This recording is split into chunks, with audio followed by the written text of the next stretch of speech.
What's up, Leafs Nation? Welcome back to another game preview. I'm Zack Phillips, and today we're going to be taking a look at game number 35 of the Toronto Maple Leafs regular season as they kick this one off for the afternoon game. What is it called? Next Gen? I was going to call it Gen Z. I did Gen X, and then I couldn't figure it out. I think it's Next Gen game here today against the Winnipeg Jets. Puck drop at 2 p.m. Eastern time. We'll dig into the lines a little bit, but most importantly, we'll get into our best bet, given that we're not really going to find much out about who's going with who, if there's any changes, who's in, who's out, until game time, especially given the comments made by Craig Berube earlier today, talking about a lot of guys are actually game time decisions. I don't even know who those guys are right now. I tried to do some digging around, poking around to whatever people I could to find out and help us find out for this game preview show, and basically everybody was like, we don't know. So lots of questions in the air as per who's going, who's not here tonight, who is the game time decisions, what the lines may actually look like from the moment I'm recording this 45 minutes before the game to the time the game actually kicks off. So let's get into it. And as we do here, as a reminder, today's pregame show is presented by Bet365, proud partner of the Leaf Station pregame and the Leaf Station After Dark. Open an account with Bet365 today and bet on a huge range of markets. Use code NATION, NATION, all caps, when you sign up today. Whatever the moment, it's never ordinary at Bet365. So let's go to the first thing here for today, and it's the one area where it's kind of actually the most up in the air, and that would be the lineup for tonight. And starting with your first line, Matthew Knies, David Kampf, William Nylander. Now, what you'll notice here is this is mostly how things finished the other night against the New York Islanders, at least in terms of a breakout here, with a couple of swaps. So, Knies, Kampf, Nylander. Lines are interesting here today. I'm not really sure what to make of this. So, David Kampf, don't like him in the top six. I mean, honestly, I'm not trying to be negative, but I do have a negative viewpoint of today's lineup. Maybe it's just trying to match up with Winnipeg, and Berube and co feel that this is the best way to take them on. I'm not entirely sure, but David Kampf is kind of a black hole for offense in the top six. Now, the only thing that I would push back on and say, hey, here's your counterpoint, the counterpunch to all this, and the one guy who can make this happen and kind of find ways to navigate around it would be William Nylander. That guy seems to be able to find offense no matter what role he's playing, no matter who he's playing against, or no matter who he's playing with. So maybe Berube was like, well, David Kampf kind of just sucks offense away, but William Nylander, he can create it at will here, so that's fine. That's the first line. Knies and Nylander, probably a good pairing to go together. I'm fine with that one. David Kampf, interesting. Now we go to the next spot. Bobby McMann, John Tavares, Mitch Marner. Look, I think Bobby McMann has been playing incredibly. I think that he has been a catalyst for offense on that third line.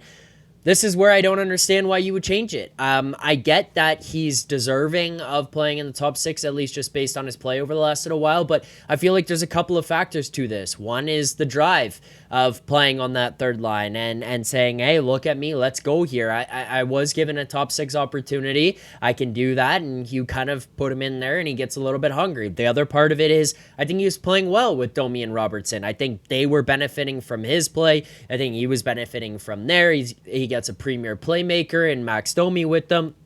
You got a guy who can finish on the other side, and Nick Robertson, a guy who can shoot the puck and be a goal scorer. And then Bobby McMann is the hard-nosed, forechecking power forward who gets in there, can go on the rush, can get in there on the forecheck, can hit guys, finish checks, win cycles, and battles down below the goal lines and on the board.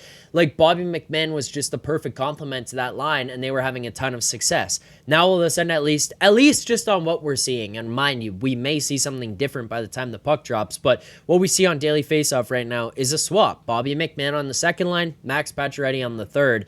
This also I don't really fully understand because, yeah, you put Marner with JT there, which is different from what you had with Willie, but Pacioretty and Tavares seem to have built some chemistry together, so now you're breaking them up. I don't know if this is a little kick to Pacioretty to tell him to get going, but he scored the other day against Buffalo, so it's not like he's been off the board for a long period of time. Physical presence, moving his feet well, getting in on the forecheck yet again. Like, these are all cliches, I get it, but it's the right things. It's the little things. It's things that help you win hockey games. He's doing them, and he looks good beside John Tavares. Now down to the third line. Not entirely sure how that one shakes out. The fourth line here tonight, Steven Lorentz, Connor Dewar, and Ryan Reeves. If you're ever going to get a night here for Ryan Reeves to go and get some excitement, maybe it's today, because afternoon game, kids will be riled up. Ryan Reeves goes to fight somebody. The whole building might go nuts. You're going to get little kids taking their shirts off, swinging them in the air, going screaming, fight, fight, fight. Maybe Ryan Reeves gets the building into it that way here tonight against a Jets team who loves playing Toronto. That's their big thing that they always get clowned for there, because comments that were made a few years ago. I don't know. This fourth line is going to have to be punishing physically tonight, because the Jets are a bigger, heavier team who can kind of take control of a game in that way. So that will be an interesting one as per our forward lines. That's what we've got here tonight, at least right now. And I want to keep in mind that these things could change ahead of game time. For our defense here tonight, this is what we've got. And we talked about this the other day, but Morgan Rielly, Connor Timmins, first pair. Ekman Larsson, Chris Tanev, second. Simon Benoit, Jake McCabe. Now, this is where you go again with having these pairings where someone is just off. Ekman Larsson, Tanev, great, I'm in. Benoit, McCabe, they had played well together last year. They had looked good, brought Benoit's game up. Like, we saw this balancing act. We saw a good compliment to Benoit. Now, here's where the problem is. Morgan Rielly and Connor Timmins, not really a fan of this one. Connor Timmins, I thought, struggled the other night. I think he's kind of hit a lull in his play here over the last week and a half. And alongside Morgan Rielly, who, I mean, I'm not trying to say this as a knock. I think he's been fine. But the reason that we come on here and have comments to make about Morgan Rielly post-game is because he's $7.5 million, and you can't really be fine for $7.5 million. You need to make an impact. Like, I look at our situation compared to, say, maybe Edmonton, where you're paying Darnell Nurse way more money than Morgan Rielly. Yeah, I would be in a panic if we were paying him that, because that it can be a major detriment to your team when your guy is kind of causing problems that way. Whereas Morgan Rielly is just kind of out there, which is fine, we can get by with, but you don't want to get by at $7.5 million. And alongside Connor Timmins, I don't think he helps Timmins. I don't think Timmins helps him. This is not my favorite pairing I've seen these guys put out there. Here's what we've got for your power play units tonight. Back to where we were with, we still got the defenseman Morgan Rielly out there. No more 5-man, 5-forward units. I didn't like that, but William Nylander, John Tavares, Mitch Marner, Matthew Nyes fills in. Austin Matthews obviously won't go here today. Morgan Rielly is going to be the defenseman out there with this unit. And then the second power play unit of what we've got tonight, Bobby McMahon, Max Domi, Max Pacioretty, Nick Robertson, Ekman Larsson. I like putting this third line together and giving them an opportunity to, a third line of the past couple of games, and give them an opportunity to get things going on the power play. I think the power play is kind of stunk. The process is stunk. There's a chance here that this third line who's been rocking offensively can actually create and get themselves on the board here. Maybe be a little bit more free-flowing, have some fun, maybe a bit of excitement in their game, and they can produce tonight. So that's what I'm looking for from the power play unit here tonight for this Maple Leafs team.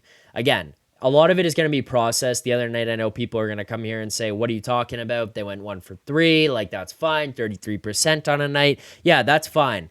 But if you watched it and how it broke out, the power play did not look that great. They did not look that dangerous. And that is where the concern comes for me. Like, that is what happens when I look at this group and I say, ooh, I don't think that they generated that much. They kind of were just able to capitalize on a mistake by Buffalo. You didn't create that chance. And that is where the frustration starts to set in, where I sit here and I look at it and say, I need more. I need them to be a more dangerous group out on the ice. So that's my thoughts on the lineup, and obviously this could change. But let's now get to our best bet of the night. Our best bet segment is brought to you by Bet365, proud partner of the Leafs Nation pregame and the Leafs Nation After Dark. Open an account Bet365 today and bet on a huge range of markets. Use code NATION, all caps, NATION, code NATION when you sign up today. Whatever the moment, it's never ordinary at Bet365. All right, taking a look over at the Bet365 page, we're getting right to business. We've hit on a couple of these over the last little while. We're going to go right to the goal scorer section. And we're going to go back to a guy who actually cashed for us the other day at plus 500, and we're going to hit him at a little bit of a bigger number today at plus 550, and that would be Nick Robertson, anytime goal scorer. I'm going to ride off of the hot line that we've generated. It's not just the hot hand anymore. It's Domi and Robertson and McMahon had all been playing really well together. I know Bobby McMahon swaps out of this line. I'm interested to see what Pacioretty does because I feel like he can kind of do what the Bobby McMahon role here. I don't know how chemistry is going to work, if it's going to be the same, but if it's not the same, the other aspect that I would look to for Nick Robertson to be able to score is that second unit power play that I alluded to. I think Berube will be kind of quick on the trigger here. If these guys aren't going, then switch them up. Like, get them out, get the second unit a chance, especially when they've been this hot offensively. So Nick Robertson at plus 550. We're going to go a quarter unit, $25 on this one. Profits you 137.5 on the night. I just think that this is a chance here for Nick Robertson to continue to go into the Christmas break off of a nice little streak. Things are going well. He's scoring. Maybe you go into the Christmas break and say, "Hey, look at me. Maybe I deserve a little bit more of an opportunity." I don't think he fits in the top 6 here, but I feel like he should maybe start to accept the fact that he could just be a guy who's an extremely impactful third line player here on this Maple Leafs team. Regardless, I feel like he's going to be a little bit frustrated and want to score goals. Want to look over at Bobby McMahon and say, "Oh, that guy got the tap and I didn't. I'll show you." Hopefully that's the case, because if not, then we're going to come back here after and say, well, we lost a quarter unit on Nick Robertson, who just put himself to sleep because he was frustrated, which I don't think will be the case, and I hope won't be the case. But that's your bet tonight. Nick Robertson, anytime goal, plus 550, quarter unit, $25 on that one. Does profit you 137.5 on the night if this one hits. I appreciate everyone for tuning in here today to the pregame show. If you liked it, make sure to hit that like button, subscribe here to the channel, drop your thoughts in the comments below. What's your prediction for the game? Who's scoring? Is this bet hitting? Are you tailing it? Are you fading it? I want to hear it all. We're going to have a good goaltending matchup between Helleybuck and Joseph Woll here tonight for this next gen game. Should be some exciting stuff, but thank you all for tuning in. I appreciate it. Enjoy the afternoon game. Enjoy your holidays heading into the Christmas season here, and for those who don't celebrate, enjoy some time off and spending some time with your families. Thanks as always for tuning in, and keep believing.